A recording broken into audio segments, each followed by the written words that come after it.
2월 26일 토요일. 알기 쉬운 기독교 교리 36번째 시간입니다. 오늘은 구원론의 8번째 시간으로 오늘의 주제는 구원받은 자의 삶입니다. 구원받은 자는 어떤 삶을 사는가에 대해서 말씀을 나누도록 그렇게 하겠습니다. 어제 전 시간에 구원의 시제에 대해 살펴봤죠.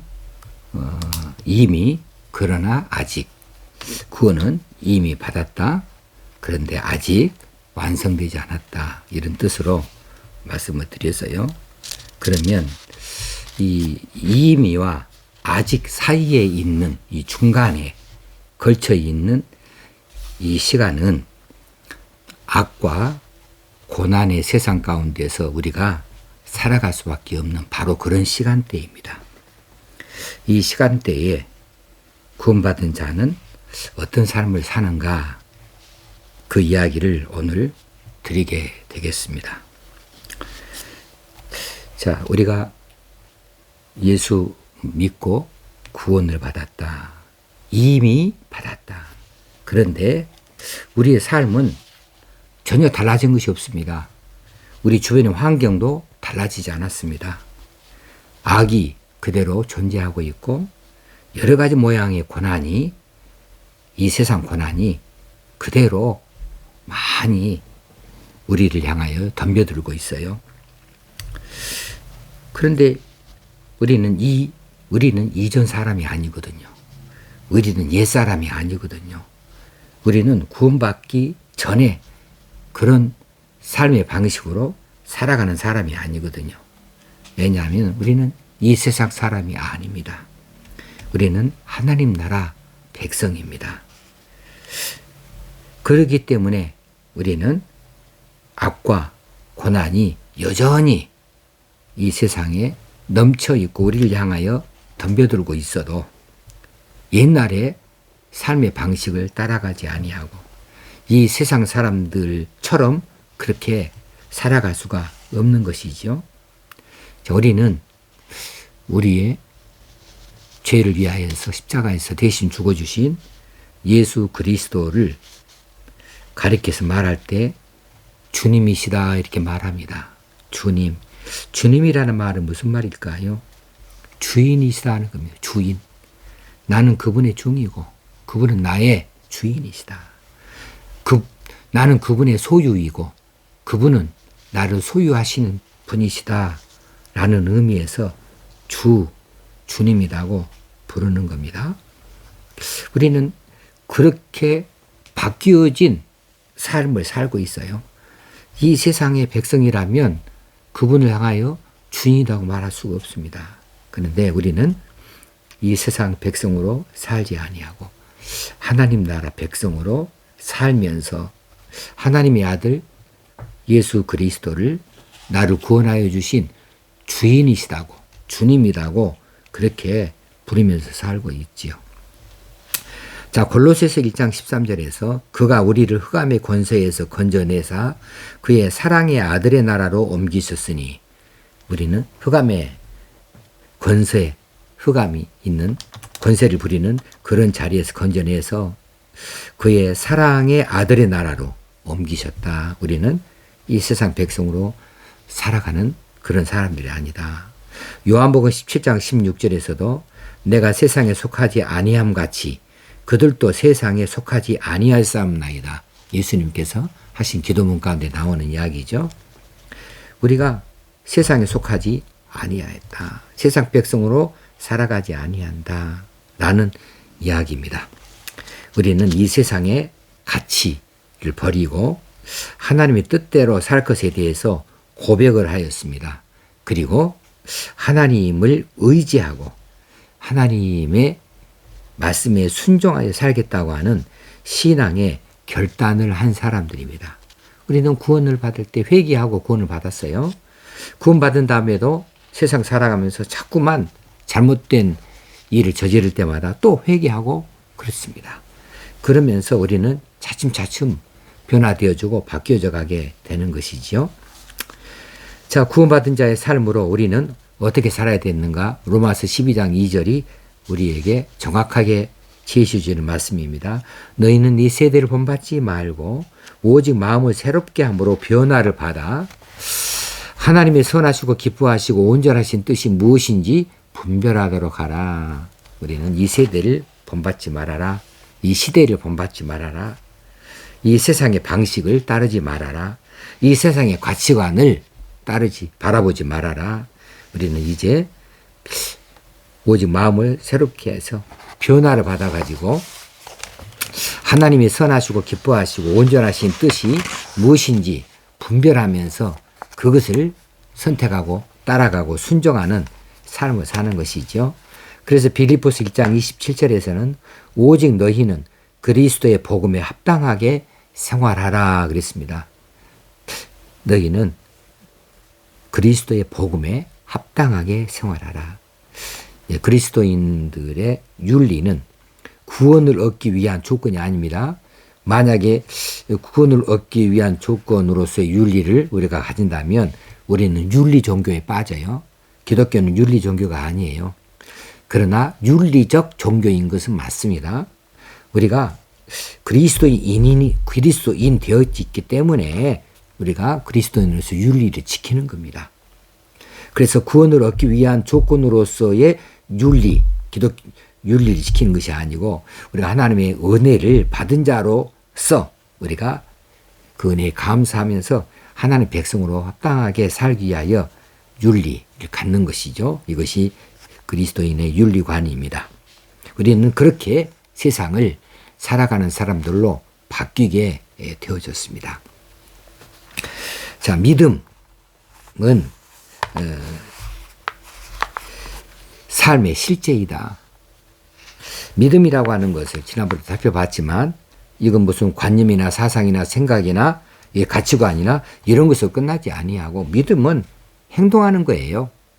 그래서 믿음은 명사같이 보이지만은 사실 우리 안에서는 동사처럼 이렇게 운동력을 갖고 활동력을 가지고 보여줄 수 있어야 되는 것이죠. 자, 우리가 그리스도인이 되었다고 하는 것은 믿음으로 말미암아 의롭다고 인정이 되었고 또 그런 백성으로서 이제 하나님께 의존하고 순종하는 바른 관계에 들어가는 것이라고 하는 겁니다. 우리는 이전에는 하나님께 의존하기보다는 돈을 의존했고 세상의 권세를 의존했고 사람을 의존했고 그랬죠. 그런데 이제는 우리가 그런 옛사람의 방식으로 사는 것이 아니라 이제는 그렇게 살지 않아요. 우리 가치관이 달라졌어요. 우리의 목표가 달라졌어요. 우리는 하나님께 의존합니다. 하나님을 의지합니다. 하나님께 순종합니다.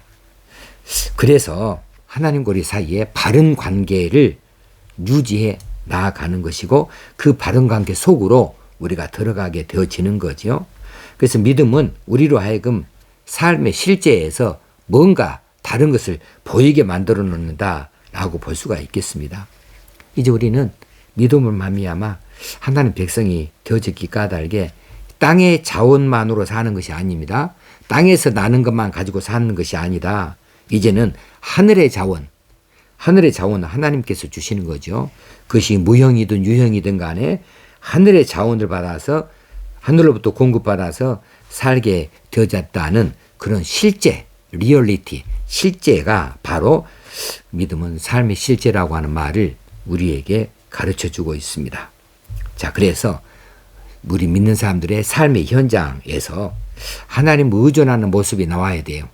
하나님께 순종하는 모습이 실제로 드러나 보일 수 있어야 돼요.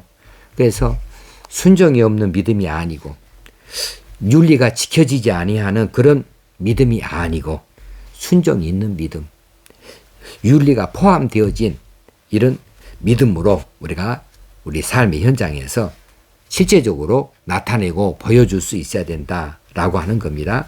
그런 의미에서 믿음은 삶의 실제이다라고 말씀을 드릴 수 있겠습니다. 그 다음에 믿음의 실제화에는 고난이 있다. 자, 그러면 구원받고 그리스도인이 되어졌다 할 때에 우리 그리스도인들에게는 그러면 시련이 없습니까? 고난이 없습니까? 아니, 있어요. 필연적으로 있어요.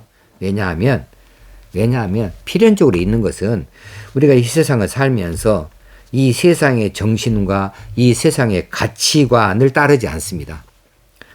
거기에 순종하지 않습니다. 그래서 어떻게 뭐로 가든지 한양만 가면 된다 이런 것이 아니에요. 우리가 목표가 정확하면 과정도 정확해야 된다. 목표가 바르면 과정도 바르게 가야 된다. 라고 하는 이런 하나님의 백성으로서의 이런 믿음의 자세가 우리에게 있는 것이에요. 그래서 그 믿음을 실제로 우리 삶에서 적용하려고 하다 보니까 고난이 따를 수밖에 없어요. 세상 가치관을 쫓아가지 아니합니다. 세상의 방식을 따르지 아니합니다. 그러면서 우리는 하나님의 방식, 하나님 나라 시민으로서의 자존을 가지고 이것을 세상의 것들을 유혹을 이겨내고 극복해내고 나아가야 되니까 믿음으로 사는 데에는 고난이 따를 수밖에 없습니다. 우리는 악을 악으로 대할 수가 없어요. 그들은 우리를 향하여 악으로 대한다 할지라도 우리는 그들을 향하여 악으로 나설 수가 없어요. 우리는 손으로 악을 이겨야 됩니다. 그런데요, 여러분, 손으로 악을 이긴다는 것은요, 무지 어려운 이야기입니다. 이건 예수님이 십자가 지신 것하고 똑같은 이야기예요. 실제로 여러분이 손으로 악을 이겨보려고 발버둥을 쳐보세요. 상대방은요, 온갖 거짓말을 다 합니다. 온갖 거짓 증거를 다 댑니다. 많은 사람들을 자기 편으로 돈 들여서 다 삼아가지고 일방적으로 없는 것을 만들어내가지고 나를 공격합니다. 나를 매장합니다. 나는 증거도 없습니다. 나는 법 앞에서도 바르게 판정을 받을 수 없는 이런 코너에 몰리게 되어져요. 그러면서도 나는 여전히 악으로 그들을 이겨내서는 안 된다. 나는 손으로 그들을 이겨내야 된다. 그때 하나님께 기도합니까? 잘한 이유입니다. 그런데 기도해도 사실 공허할 때가 많아요.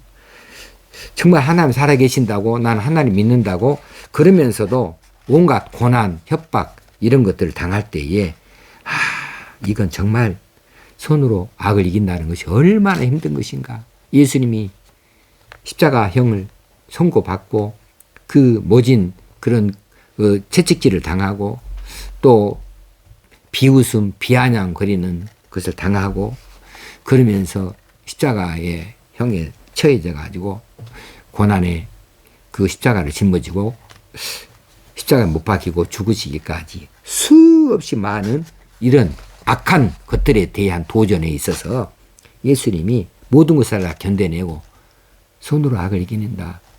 그래서 죽음을 받아들이고 죽으시기까지 얼마나 고통스러웠을까. 이건 죽을 만큼 고통스럽다 이렇게 말한 것이 맞습니다. 죽을 만큼. 여러분 세상에서 우리가요 이런 악한 일을 만나게 되어주고 어떤 악착 같은 그런 악한 무리들을 만나서 우리가 시험에 들었을 때에 이것을 가지고 손으로 악을 이겨낸다고요? 어떤 경우든지 그렇습니다. 그때에 손으로 악을 이겨내는 것이 손해를 감수하지 아니하면 안 되고요. 손해 정도가 아니죠. 죽을 만큼 고통스러운 것을 감내하지 아니하면 손으로 악을 이길 수가 없습니다. 그냥 내 안에서 악이 나올 수밖에 없고 세상 방식이 나올 수밖에 없어요. 그런 이야기는 녹화되어져서 많은 사람 듣고 있는 이런 자리에서 말할 수 없는 이런 예화들이 수없이 많이 있습니다. 좌우지간 손으로 악을 이기는 것 쉽지 않다. 믿음으로 이 세상을 사는데 많은 고난이 닥쳐오는데 이것을 견뎌내고 이겨내는 것은 사실상 쉽지 않다. 이것을 말씀을 드리고 싶습니다. 이게 계속해서 내일 제자도 그리고 성화, 영화에 대해서 내일 더 한번 살펴보면서 그리스도인으로 사는 것이 무엇인가에 대해서 더 깊이 있게 말씀을 나눠보기를 원합니다. 오늘은 여기까지입니다. 오늘 하루도 은혜로운 삶을 살 수 있게 되어주고 승리할 수 있는 삶을 살게 되어지길 주의 이름으로 축원합니다. 감사합니다.